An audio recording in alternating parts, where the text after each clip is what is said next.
Seasons, understanding God's nature. Understanding and trusting God must begin with knowing the number of God and how God's life essence flows in you, through you, and on your behalf. A teacher once told me that if I wanted to know anything about God, all I needed to do was observe nature. I began with the basics. Day brings light, night brings darkness. I began. It ain't personal. It just is. We don't question why, how day and night happen. We simply accept that it is going to happen. We get to do more in the light than we do in the darkness. I happen to appreciate the light of day more than the darkness of night. However, equally important activities go on at night as go on during the daylight hours. Life is the same way. There are times when everything in our lives feels bright and sunny. Then there are those times when it seems we are surrounded by and covered in darkness. And again, it ain't personal. It's a part of the process and flow. It is the law. God moves, flows, and is present in the darkness and in the light. Then there are the seasons. Each season supports a purpose that advances life. When the world functioned as a primary agricultural community, it was easy to recognize and embrace the primary purpose of each season. Now that the world is largely technological driven, the seasons are more distinguishable by weather trends than by natural purpose and flow. This does not change the law. It just makes it more difficult to discern. In the fall season, things that were once alive and blooming change color. Winter, weather, and die. Fall signifies cooler temperatures, changes in form, and longer periods of darkness. It is a necessary process for the clearing, cleansing, and evolution of all life forms. The lyrics of the song "Everything Must Change" is an appropriate affirmation about what happens to life in a life during the fall season. Yet, when it comes to living out our personal experiences,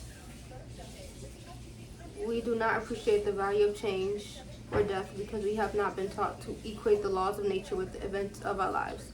In fact, most of us hate change. We find change very uncomfortable, and when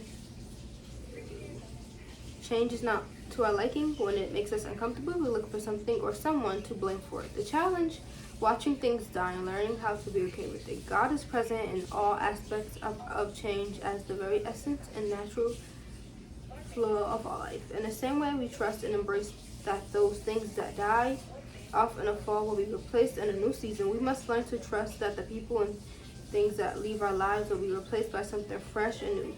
The challenge we face is believing that those replacements will show up by a specific date on the calendar. Unfortunately, when it comes to human life and evolution, it just doesn't work that way, like that. Remember, it ain't personal, it's the law. I have come to equate winter with the time of life when I must slow down, rest, and get prepared for the spring. Things move more slower in the winter season. Darkness lasts longer. We must cover and protect our physical selves more in winter. Winter in some places is more severe than it is in others. The physical forces that confront us during the season can be life-threatening, and still we accept this season as a part of life, knowing that even in the cold darkness of winter, there will be a bright day. Thanksgiving, Christmas, and New Year's Eve, the turning point of a new cycle, a new year, all occur in winter. In winter, it is more difficult to get around, and the limited amount of sunshine or warmth motivates me to stay close to home. I lost my daughter in the winter. My husband filed for divorce during another winter, although it was July when I actually did it. Filing from bankruptcy and turning the keys of my home back over to the bank signified to me that I was in a winter season. Piece of my life that were precious to me were ending. What I had to realize was that according to the law of the natural flow of life, something was being born in the cold darkness of the winter that I would not see until the next spring. The challenge, I simply didn't know when my next spring would begin. This is when I had to learn to trust God, because I couldn't see the good that was forming below the surface of my life. When you don't know, can't see, and have no knowledge of the law, it is like hanging off the side of a cliff. You are desperate. You are probably scared of your wits. You know you need help, but you also want the kind of help you think you need. Your basic instincts will be simply to survive. However, the law doesn't work like that at all. The law of life is expansive, evolutionary, creative, and all-encompassing. The law is concerned with past, present, and future, taking into consideration all of the circumstances and resources, options, and opportunities that will create a new life and a new way of being. So while you are hanging off the cliff, waiting, wanting desperately to survive, the law God knows it may be time for you to fall because the drop is only 3 feet, and you must learn to live beyond the fear of falling. While you want to be saved from the fall off the cliff, the laws want you to realize how long you can hang on, building your muscles in the process. You see that the law is about growth and evolution. It is concerned with their learning how to move beyond your fears and limitations. God is the law working within and throughout all of your situations and circumstances in which you find yourself preparing to get yourself off the side of the cliff. God teaches you how to look and work beneath the surface in order to germinate the seeds in your head, your heart, and mind that will yield a good crop or a beautiful garden when spring comes around. Spring is a season of new growth. When we start to see the results of the winter, things blossom in the spring that we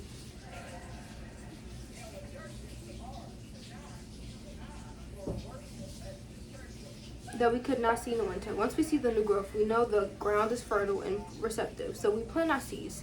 Spring also brings longer periods of daylight and warmer weather. As the weather turns, we begin to hear the birds and see the animals that were hibernating and hiding. There's an old saying that spring is for lovers. It brings people together again. And as people come together, their hearts and minds connect for a higher purpose. Spring always gives us hope, signaling that we are halfway through another year. Spring reminds us that the winter does not last forever. Each new birth and the presence of new buds mean that our lives are still fertile, producing and hopeful. Spring births things on the surface that we may not have been aware were present. Spring is also a time for cleaning, making everything fresh and new. We open the windows to let fresh air in because we were shut in during winter. We shake things out and blow the dust off because things stagnant during winter. And spring, we renew, realize, and recharge ourselves in the light of day and the warmth of the season. The challenge of spring is giving what you planted enough time to grow, knowing that if you haven't planted, you will not receive a harvest. Graduation marks the onset of summer, moving from one level to the next, one thing to the next under the blazing heat of the sun. While it is a time of fun, rest, and celebration, certain things come to an end. School is out for the summer. Your favorite television program goes off or goes into reruns. The children go to camp or simply lounge around the house. We come together for family vacations and reunions. While we covered up in the winter, we expose ourselves in the summer. We are more vulnerable, more open. We engage the natural elements of life more in the summer, lounging on the beach, camping in the woods, and splashing in the pool. While summer feels good to us because of what we can see, some of what we are looking at is preparing to wither and die. Make no mistake about the disintegration is already happening. We won't actually see it until the fall. The darkness of winter is already looming.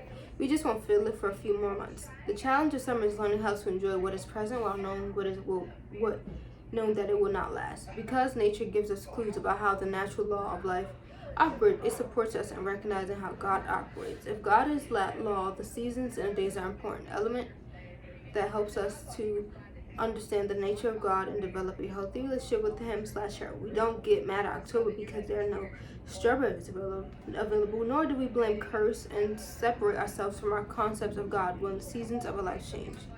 In most cases, it's because we have not developed a relationship with God and misunderstood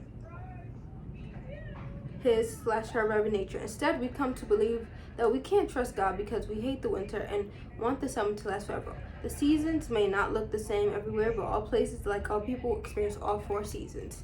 If we allow the duration of harshness of one season to break our trust in God, we are turning our back on the law of our life, fighting against the very thing that is in place to work on our behalf. Trusting God must begin with understanding. We will pass through many seasons of life, and it ain't personal. It is the law. Once we understand that the law is always operating, that God is always present, the next step is to learn about the nature of God so that we will recognize God's presence as we live through all the seasons of our lives. Chapter 7, let me remember I am one with God, a course in miracles, building a relationship with God. I met my BFF